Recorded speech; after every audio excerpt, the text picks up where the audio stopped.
Once celebrated as a rising star in green energy, Eleanor Reeves was betrayed by the very company she helped build, exposed, humiliated, and left to burn. But from the ruins of scandal, she uncovered a corporate conspiracy that ran deeper than anyone imagined. Now, with nothing left to lose and everything to expose, Eleanor's not fighting for redemption. She's rewriting the rules. And her enemies? They never saw her coming. My alarm went off at 5:30 a.m., the shrill tones slicing through the silence of our modest two-bedroom apartment. I sat up slowly, rubbing my eyes, already feeling the weight of the day ahead.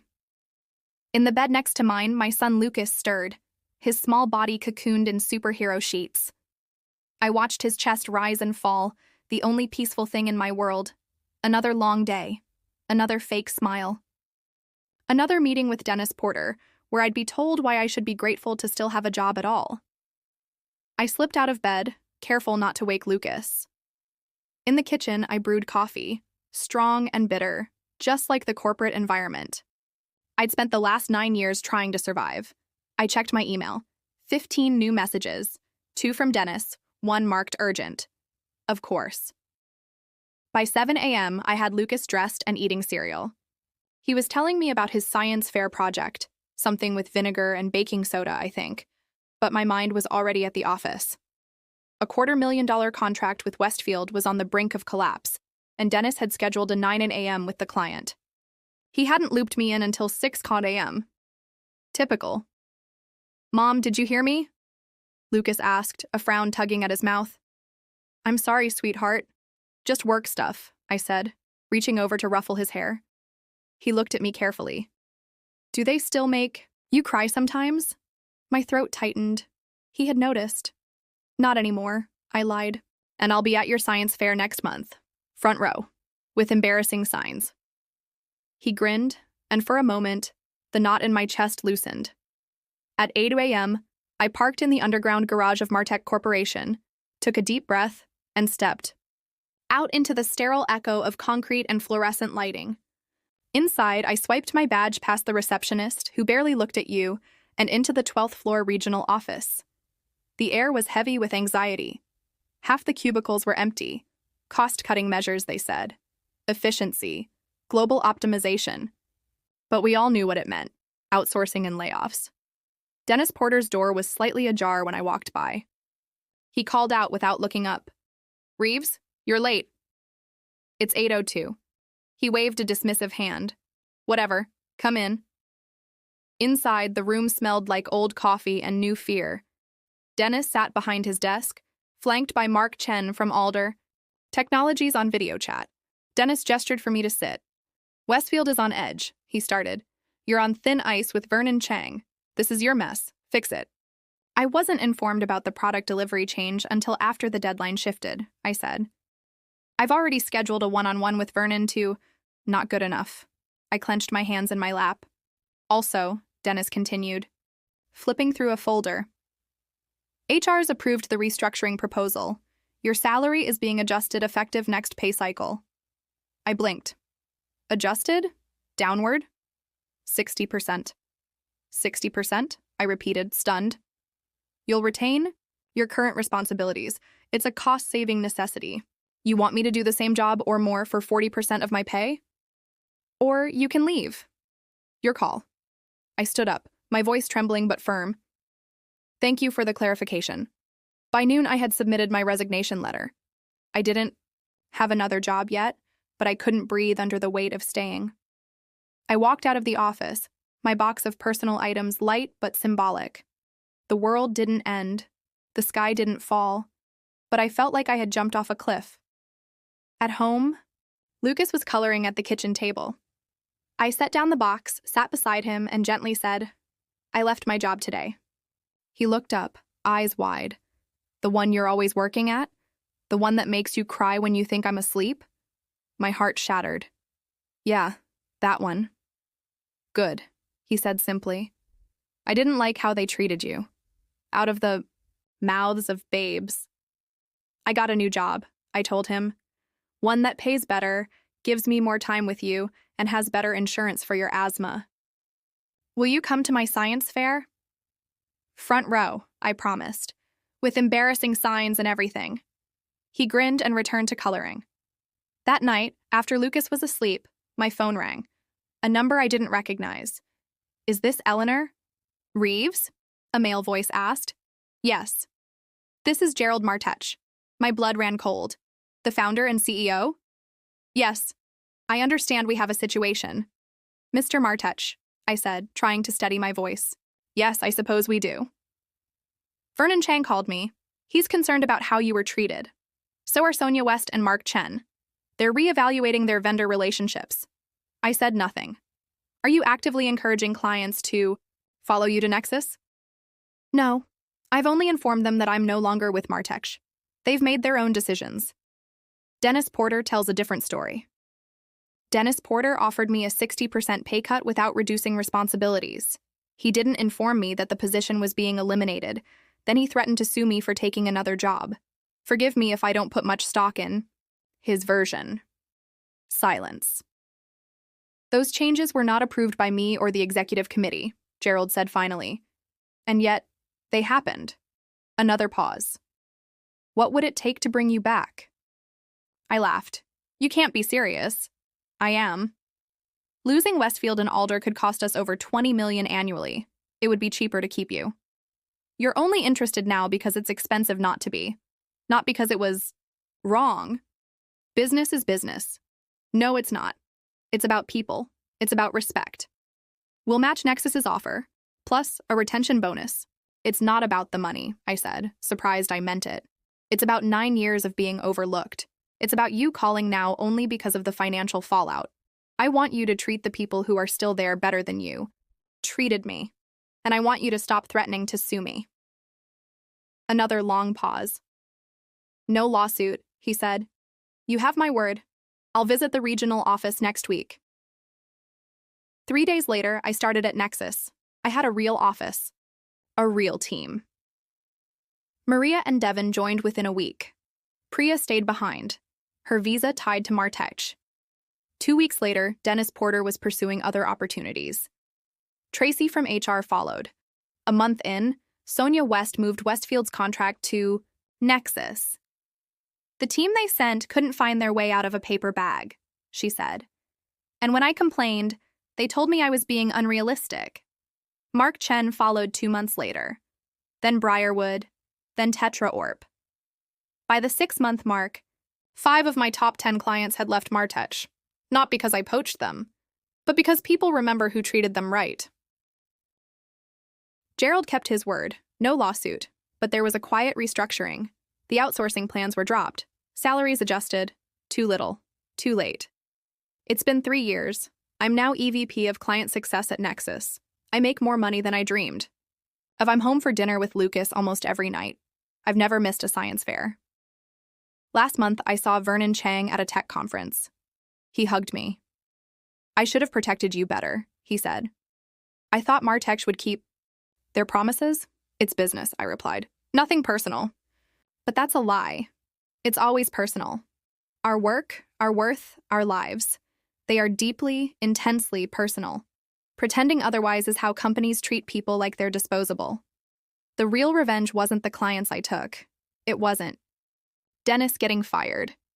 It wasn't my salary or my new office. The real revenge was discovering my worth, standing up and saying, "No more." 2 years after I joined Nexus, we hit our first major acquisition, Iron Grid Systems. The announcement came via a company-wide email at 8:05 a.m. sharp. Iron Grid acquisition finalized. Integration begins Monday. I stared at the screen for a full minute before the reality sank in. Iron Grid wasn't just a big deal, it was colossal. A cybersecurity firm with government contracts, 300 employees across 4 states, and a culture notoriously difficult to merge. I barely had time to celebrate the promotion I'd received just weeks earlier, Senior Vice President of Client Strategy, before I was pulled into back-to-back planning meetings. I was put in charge of transition coordination. It was my job to guide the teams through the change, to keep morale up, to ensure continuity for clients, and to deliver a seamless cultural integration. It was exhausting, political, high-stakes work. But unlike Martech, I didn't dread logging in every morning. At Nexus, I had something I'd never truly experienced before: respect, trust, support. My ideas weren't just heard, they were implemented. When I voiced concerns, I wasn't silenced. When I asked for resources, I received them. That kind of leadership changes you. I was building something. Not for someone else, but for myself, my team, my future. For Lucas. Then the onboarding list came in. I scrolled through the names out of habit, checking for job titles and department matches. Halfway down the second page, my hand froze. Dennis Porter, Director of Vendor Integration. I blinked, scrolled back, forward again. Same name. Same smug headshot. For a moment, everything fell away. The progress, the promotions, the peace. I was right back in that stale office, staring across his desk as he slashed my salary and told me to be grateful. My first reaction was disbelief. Then white-hot anger. Then something unexpected.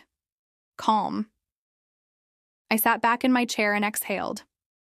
So this is how it ends, I muttered. Reporting to me. He didn't recognize me at first during the virtual orientation. Why would he? I had changed. New hair, new title, new confidence. But the moment of recognition came. I saw it. His face drained of color, his mouth parting slightly before he caught himself. I kept going like nothing happened. I introduced the culture training, laid out the communication channels, took questions from new hires like he wasn't even there. He didn't speak once. That afternoon, his name popped up in my inbox. Eleanor, request for 1.1 if you're available. I waited a day before replying, then scheduled it for Friday. The meeting was awkward before he even spoke. He sat too stiffly, hands clasped, face tight with unease. Eleanor, he started, his voice low. I wasn't expecting this. I gave a polite nod. Neither was I. He looked away for a beat. I just wanted to say, back at Martech, I mishandled a lot. Mishandled?